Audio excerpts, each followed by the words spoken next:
Et on salue Étienne. Des paysages du bout du monde, aujourd'hui encore. Ces images nous viennent du plus jeune des départements français, puisqu'il a été créé officiellement le 31 mars 2011. Je veux parler bien sûr de Mayotte, nichée dans l'archipel des Comores. Mayotte abrite l'un des plus remarquables lagons du monde. Un paradis que nous font découvrir Eva Sanchez et Mathieu Alençon. C'est un aquarium à ciel ouvert. Un écrin naturel protégé par une immense barrière de corail. Une biodiversité unique. Ces 1500 km² de lagons sont le royaume de majestueuses demoiselles et de dizaines d'espèces de dauphins sauvages. Là, on est en présence des dauphins, ils sont calmes. On est dans des bonnes conditions de mise à l'eau, pour en tout cas tenter une mise à l'eau.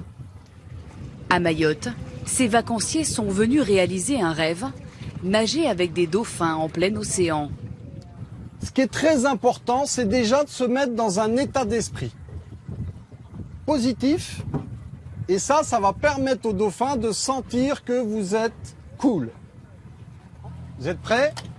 Vous glissez à l'eau, vous partez sur la droite vers les dauphins. Une fois les yeux sous l'eau, le ballet aquatique commence.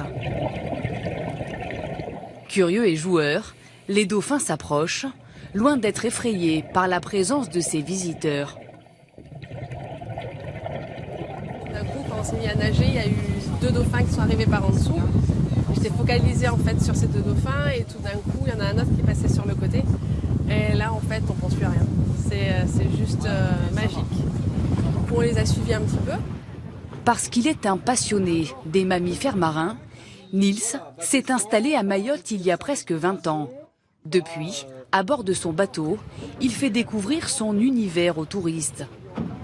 Le lagon de Mayotte, c'est vraiment un endroit exceptionnel pour rencontrer les mammifères marins. Parce qu'on a vraiment une quantité incroyable et une diversité incroyable.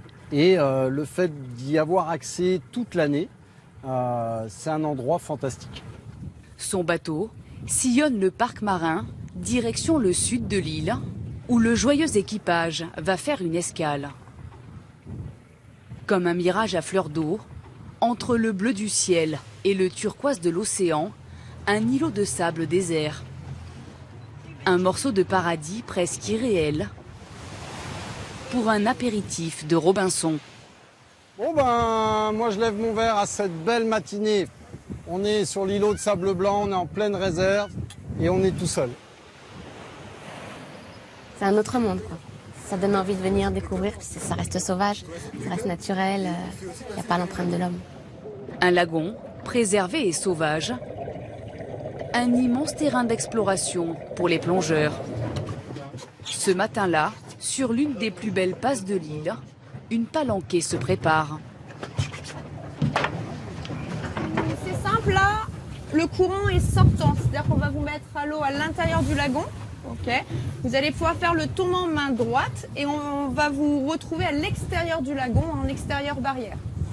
Allez, masque visage, détendeur en bouche. 3, 2, 1, go!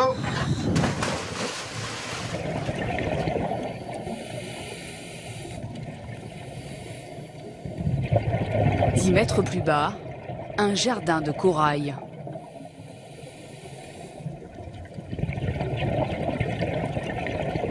Puis lentement, les plongeurs s'enfoncent un peu plus dans les profondeurs.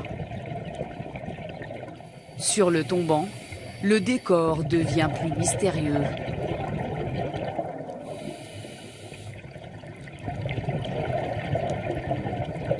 C'est une passe très belle avec un fond de gorgone sur la zone des 40 mètres. Des grandes gorgones énormes, aussi grandes que nous, qui font comme un grand éventail immense. C'est magnifique.